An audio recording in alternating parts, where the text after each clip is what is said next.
Anyway, just home now in Black Betty after talking to a mother and her 25-year-old son. I asked him if I could make a video about this and I could even use the young guy's name, and he said fine, just don't use my last name. So Benny is just turned 25 and he's living with his mum. Benny has never worked and his mother says that she doesn't know what to do. She broke up with her husband when Benny was 5 and she's raised him ever since, and also his older sister. His older sister's moved out and got pregnant with someone else, and that's working out okay, but Benny is not doing very well. He smokes a bit of the old electric broccoli, he gets a few smokes from the local dairy, he goes and plays pokies with a bit of his dole money and does no work and doesn't want to work. And his mother called me up, she said, Clay, how can I motivate my son to get out and work? The reality is that this problem began for Benny when he was young. That's what I said to his mum. He was allowed to, as a small boy, choose what he ate and didn't eat. He was calling the shots back then, and because she didn't have a man around to correct him, not that that would be the reason, because there's plenty of fathers that aren't firm with their kids, but he has now grown up with a sense of entitlement, that he is entitled to choose whatever he wants to serve himself, and that everybody else, you, me, that are working, who are basically keeping him going because we're paying taxes for his allowance that comes from the government, that's his entitlement. And he's grown up ever since he was a young fella believing that the world is revolving around him and everybody else is working for him. I said to Benny today, if you're not working, then somebody else is doing your job, bro. He was like, yeah. He wasn't smoking, but he had that stoner thing. Yeah, dude, everything's chill. Everything's chill, but it's actually not chill. It's only a cloud of pretend chill, because actually there's a whole world of turmoil going on inside someone like that, because the harsh reality is that his mother's supporting him, you and I supporting him, society's supporting him, and he's actually not being a man, and he's not standing on his own 2 feet. Now, I understand problems like anxiety. I get that depression is a clinical problem that sometimes people might have, but when somebody is just doing that and not trying, I think there's a lot of room for improvement. I'm not judging, but I'm just saying that we could do a lot better as a society with helping young men that are like this in getting some momentum to move forward, to start contributing to society. Now, I said to Benny, look, bro, when you start doing any sort of a job, it's not going to flick your dopamine levels like smoking dope or scrolling on your phone or masturbating, watching pornography, or anything that you're doing constantly just to get a feel-good feeling. It's going to not be like that, but you've got to endure that long enough to get a sense of self-worth. And then when that sense of self-worth comes, you'll start to feel better and your depression will lift and you'll start to have a feeling of being a man and standing on 2 feet.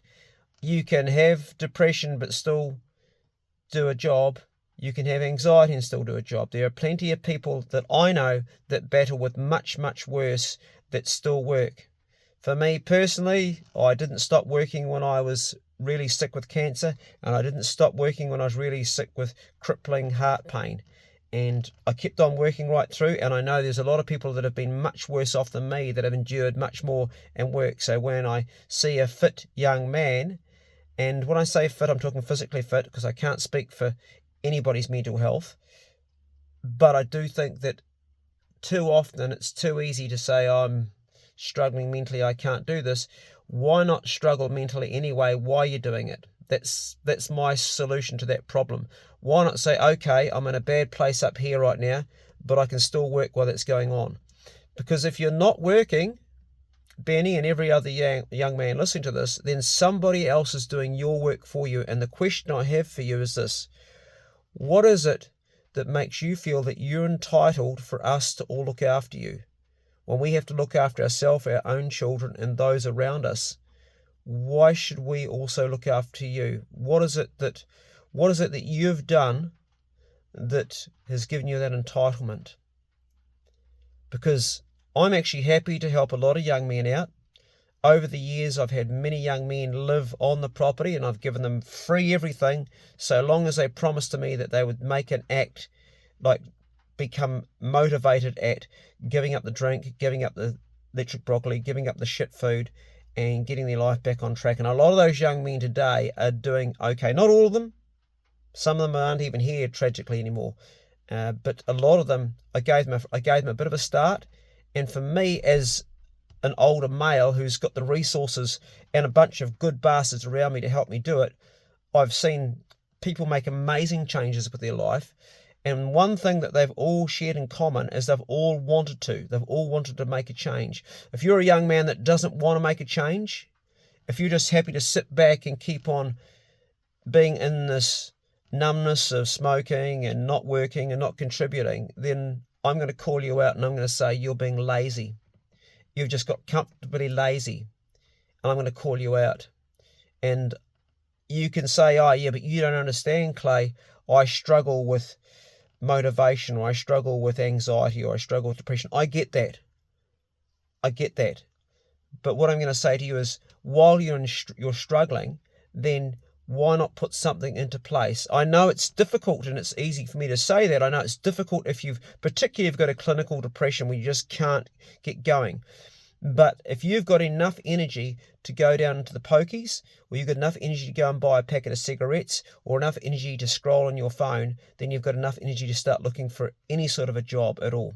So if you're a young man that's taking that path of least resistance, let me just reiterate again that if you're not doing your share of work, then someone else is doing it for you. And the people that are doing it for you are elderly people. They're people that have got illness. They're people that have got injury.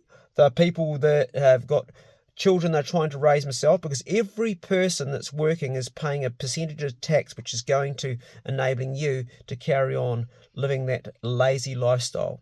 The thing is, you young men have to find something that you are passionate about that motivates you. And if you have no motivation, then you have to strive to get it. So my message would be to you young men that are not working, that are in a thing where you're being supported by your mum or your dad or the system, which is us people that pay tax. My message today to you would be that I want you to first of all make a decision that you want to better your life and the world around you. And the way to do that is to impose upon yourself self-discipline. I'm really pulling my hair out, and let's face it, I can't afford to do that, guys. I'm pulling my hair out with the amount of young people that I have that are struggling because they've somehow been enabled to have the sense of entitlement when they are growing up. And I blame our whole system. There's too many weak male role models, and parents are allowing their children to become too entitled and call the shots.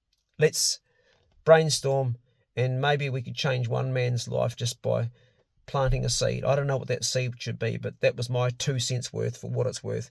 Go steady, and if you know a brother that's struggling with anything, particularly with being lazy, or let's call it with lack of motivation, then share the video with them, and let's get behind and support our young men, because they're our future.